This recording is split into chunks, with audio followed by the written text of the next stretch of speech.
कि 17 साल मुख्यमंत्री रहने के बाद आपको याद आया कि 10 लाख सरकारी नौकरी दी जा सकती है। अगर आप इसको दे सकते हैं या दे सकते थे तो अभी तक रुके हुए क्यों थे? पहले ही दे देना चाहिए था। नमस्कार, इन खबर में आपका स्वागत है। बिहार में नीतीश कुमार जब से पाला बदलकर महागठबंधन के साथ सरकार बनाए हैं तब से काफ़ी तेज चल रहे हैं। वो दिल्ली पहुंचे थे 3 दिन के प्रवास पे, वहाँ पे ढेरों विपक्षी नेताओं से मिले, प्रेस कॉन्फ्रेंस किया, फिर पटना लौट गए। लेकिन वहाँ जा कर के उनकी अपने ही पुराने साथी प्रशांत किशोर से भिड़ंत हो गई। प्रशांत किशोर चुनावी रणनीतिकार हैं और इस समय जन सुराज अभियान चला रहे हैं। बिहार में 2 अक्टूबर से 3500 किलोमीटर की पदयात्रा शुरू करने वाले हैं। बात शुरू हुई कि जो बिहार में बदलाव हुआ है उसका राष्ट्रीय राजनीति पे कितना फ़र्क पड़ेगा। तो नीतीश कुमार ने प्रशांत किशोर को एक चुनावी रणनीतिकार बता करके एकदम से उन्हें निगलेक्ट कर दिया और उन पे खूब बरसे भी। अब प्रशांत किशोर भी कहाँ चुप रहने वाले हैं। उन्होंने जो है उसका जवाब दिया कि इसका कोई असर नहीं होने वाला है राष्ट्रीय राजनीति पर। नीतीश कुमार जितना उछल कूद मचाना है मचा ले, और बिहार में क्या बदलाव हुआ है। खैर, कल थे वो भागलपुर में और वहाँ से जैसे ही नीतीश ने पहले ही वायदा कर दिया था कि हम 20 लाख रोजगार देंगे, उस रोजगार पे उन्होंने क्या कहा जरा सुन लीजिए। मुख्यमंत्री जी ने क्या कहा, मेरे पास उसका पूरा अभी उनका कोई वीडियो मेरे पास है नहीं, मैंने भी कहीं देखा है। नीतीश कुमार जी बुजुर्ग हो गए हैं, बुजुर्ग नेता हैं यहाँ के। अब वो कुछ बोलना चाहते हैं तो उनको बोलने दीजिए, उस पर टीका टिप्पणी करने का कोई मतलब नहीं है। नीतीश कुमार जी की जो, अगर वो कोई बिहार के विकास के मुद्दे पे बात कह रहे हैं तो उस पर बात करना ठीक है, लेकिन व्यक्तिगत टीका टिप्पणी करना मेरी समझ से वो ठीक नहीं है। उन्होंने जो कहा वो उनकी सोच है, मेरा उससे कोई लेना देना नहीं है। कौन बीजेपी के साथ काम कर रहा है, कौन किसके साथ काम कर रहा है, जहाँ तक मैं जानता हूँ या आप जानते हैं, अभी 1 महीना पहले तक तो बीजेपी के साथ ही नीतीश जी थे। अब पहले पक्ष में थे, अब विपक्ष में हैं। तो नीतीश जी अगर इस तरह का सर्टिफिकेट दे रहे हैं किसी दूसरे को तो उसको तो आप हास्यास्पद ही मानिए। बाकी उनको हमारे अंदर की बात अगर उनको जानकारी है तो आप मान लीजिए कि नीतीश कुमार की विद्वता है ये कि 17 साल मुख्यमंत्री रहने के बाद आपको याद आया कि 10 लाख सरकारी नौकरी दी जा सकती है।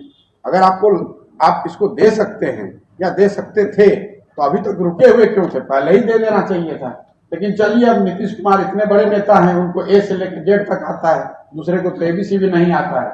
उन्होंने कहा है कि 10 लाख नौकरी दे देंगे, तो हमने भी कहा है कि साहब आप 10 लाख नौकरी दे दीजिए। आप ठीक कह रहे हैं, तब हम लोग जैसे लोगों की अभियान चलाने की क्या जरूरत है? 10 लाख नौकरी दे दीजिए, अभियान को वापस ले लेंगे। अभियान ही वापस नहीं लेंगे, उनके पीछे खड़े होकर उनको अपना नेता मान के जैसे 15 में उनका काम कर रहे थे वैसे फिर से उनका काम करने लगेंगे। जैसा कि आपने सुना, प्रशांत किशोर कह रहे हैं कि यदि 1 साल में 10 लाख लोगों को रोजगार दे देंगे तो वो नीतीश कुमार की पार्टी का झंडा थाम लेंगे। एकदम खुलेआम चुनौती दे रहे हैं। साथ में ये भी बोल रहे हैं कि 12 महीने में से 1 महीने बीत चुके हैं, नीतीश बाबू को ये नहीं भूलना चाहिए।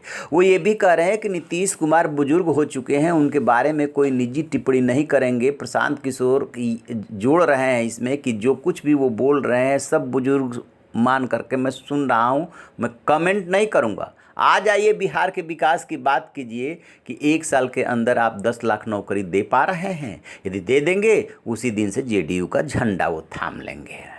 आपको बता दें कि चुनाव के दौरान जो तेजस्वी यादव हैं उन्होंने आरजेडी की तरफ से वायदा किया था कि पहली कैबिनेट में 10 लाख युवाओं को रोजगार देने का फैसला होगा। जैसे ही गठबंधन की सरकार बनी वैसे ही उनसे लोग पूछने लगे तो उनका शुरू में जवाब आया कि ये गठबंधन की सरकार है, जब आरजेडी की आएगी तो देखेंगे।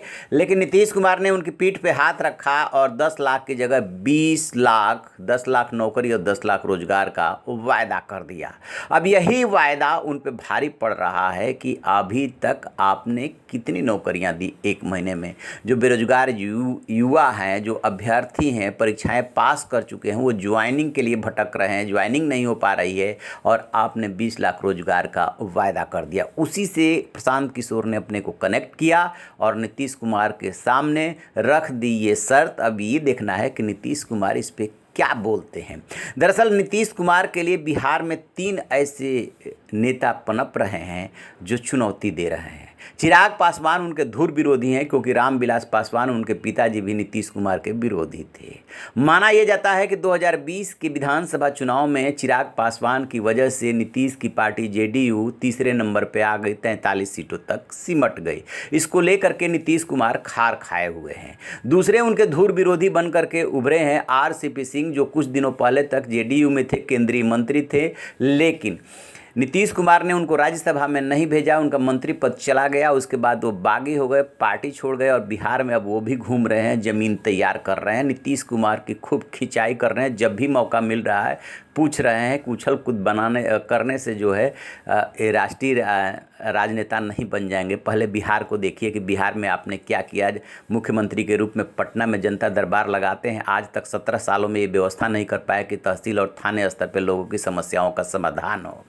और तीसरे जो अब नेता बनने की प्रक्रिया में हैं वो है प्रशांत किशोर, जो कि जन सुराज अभियान निकाले हुए हैं और लोगों की मिजाज को भांप रहे हैं, लोगों को जोड़ने की कोशिश कर रहे हैं। उन्होंने ये इसमें बात जोड़ दी है कि दीजिए 1 साल में 10 लाख की नौकरी, हम थाम लेंगे आपकी पार्टी का झंडा। अब इस पर नज़र रहेगी कि कैसे करते हैं नीतीश कुमार रिएक्ट। रहिए न बेखबर, देखते रहिए इन खबर। Thank you. इन खबर चैनल को सब्सक्राइब करें।